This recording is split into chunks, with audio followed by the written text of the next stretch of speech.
Bonsoir!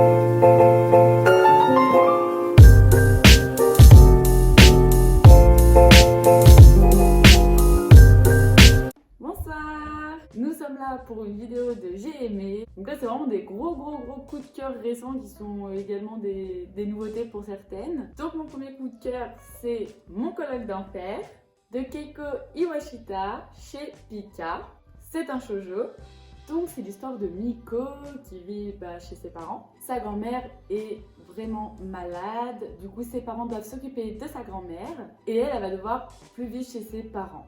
Du coup, elle va voir son oncle et son oncle lui propose de vivre dans une colocation qu'il organise parce qu'il a un appartement à faire louer.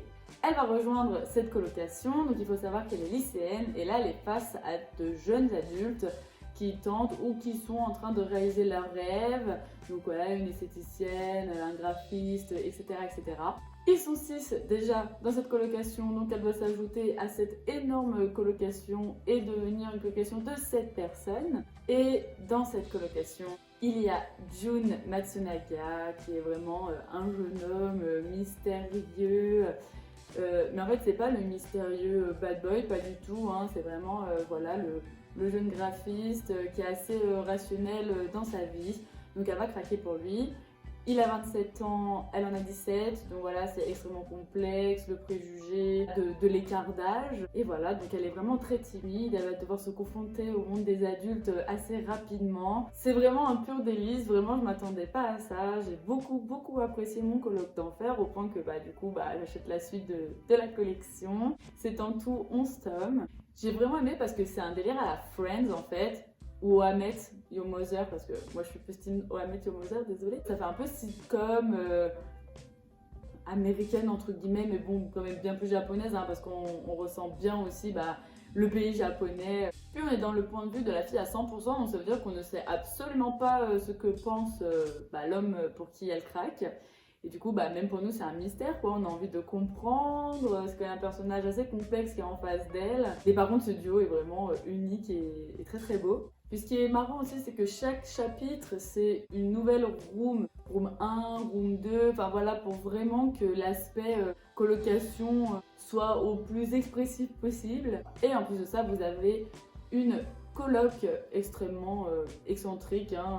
Ils sont tous très singuliers, très particuliers, donc vraiment voilà, c'est un petit bijou. Si tu veux lire un manga où t'as pas envie de te prendre la tête et t'as envie de suivre une belle histoire d'amour et aussi l'histoire de quelqu'un qui grandit, un shoujo, une sitcom, une romance en fait, et vraiment, je te recommande vivement Mon colloque d'enfer.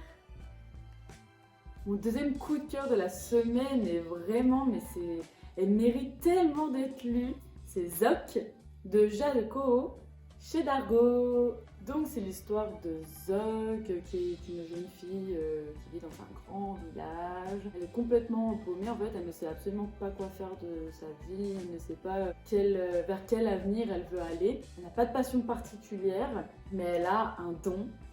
Avec ses cheveux, elle peut puiser l'eau et la bouger, la déplacer, donc voilà, elle a vraiment un pouvoir extraordinaire. Sauf que voilà, tout le monde lui dit que c'est un pouvoir qui ne sert strictement à rien, donc elle commence à se le dire aussi.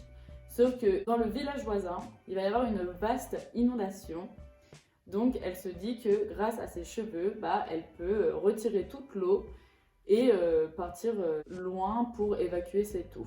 Elle va faire une rencontre magnifique. Enfin, moi personnellement j'ai adoré le personnage en question. Voilà, elle va se rendre compte qu'en aidant les gens, on peut aussi causer des problèmes. C'est une vraie quête sur que vais-je faire plus tard, à quoi peut servir mes facultés personnelles, et vraiment c'est une beauté. C'est une vraie aventure originale. Pour le coup, c'est extrêmement original, que ce soit pour le dessin et même pour l'idée de base, hein, d'avoir un don qui déplace l'eau. Ça traite aussi vraiment de la différence, parce qu'il y a des gens qui peuvent ne pas vous comprendre avec un tel don.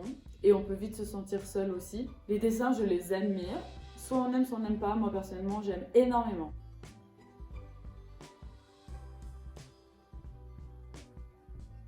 Ce dessin et cette histoire incroyable en fait nous emmène littéralement dans un autre monde.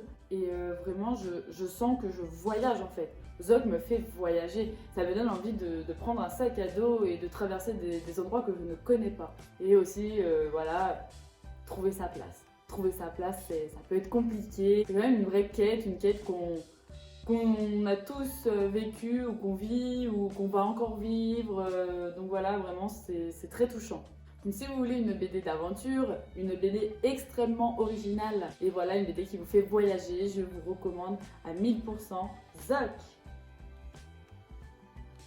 Et mon troisième coup de cœur de la semaine. Alors j'avoue que en plus, j'ai pas eu le repré qui m'a parlé de cette BD, donc je m'attendais pas à ça. C'est L'espace d'un instant de Nikki Smith chez Rue de Sèvres. Vraiment un bébé d'amour, un bébé d'amour. Les trois sont des bébés d'amour, hein. Mais j'avoue que lui, en fait je ne m'y attendais pas, je l'attendais pas. Donc la surprise est 3 fois plus forte. Donc c'est l'histoire de Manuel qui a sauvé sa professeure d'art plastique d'un homme armé. Et en fait voilà, c'est vraiment une bande dessinée qui traite de ce qui se passe après le traumatisme.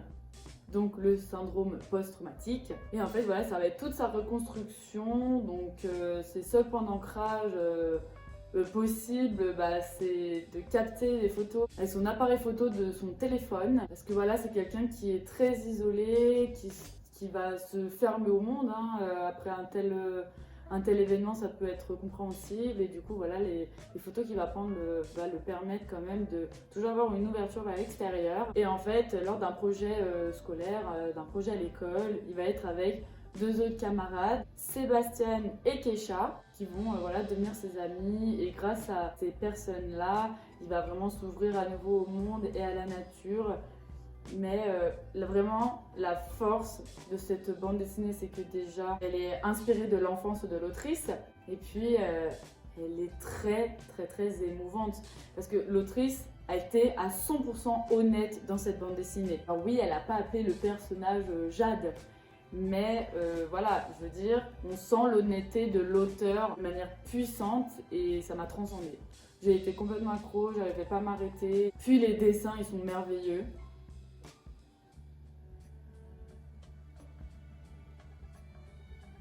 Et puis ils sont également extrêmement émouvants et surtout expressifs. Je les trouve vraiment expressifs. J'ai l'impression que le personnage est en face de moi et qu'il est en train de me parler. Je vous jure que j'abuse pas. Je vous invite vraiment à découvrir cette bande dessinée parce que c'est assez impressionnant. Les personnages sont très bien travaillés, ils sont très profonds, mais bon, elle s'inspire de sa vie, donc voilà, elle en avait envie en fait, elle avait envie de rendre hommage à ces personnes. Et puis voilà, elle a eu besoin d'en faire une bande dessinée, ça se sent, elle voulait exprimer l'angoisse qui agissait, son traumatisme, et puis ses cauchemars. C'est beau parce que c'est vraiment du coup une BD pleine d'espoir qui invite les gens à ne pas se sentir seuls dans les traumatismes. C'est vraiment sur la thématique de se reconstruire.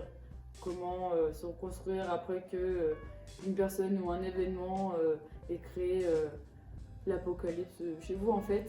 C'était juste magnifique. Donc, si vous voulez une BD sur des faits réels, une BD très émouvante, voilà, et en plus de ça, un objet livre avec des dessins juste magnifiques, je vous recommande grandement L'espace d'un instant. Donc voilà, c'était une vidéo de j'ai aimé, ça faisait longtemps que j'en avais pas fait une. Là, je voulais vraiment vous partager des gros coups de cœur d'amour.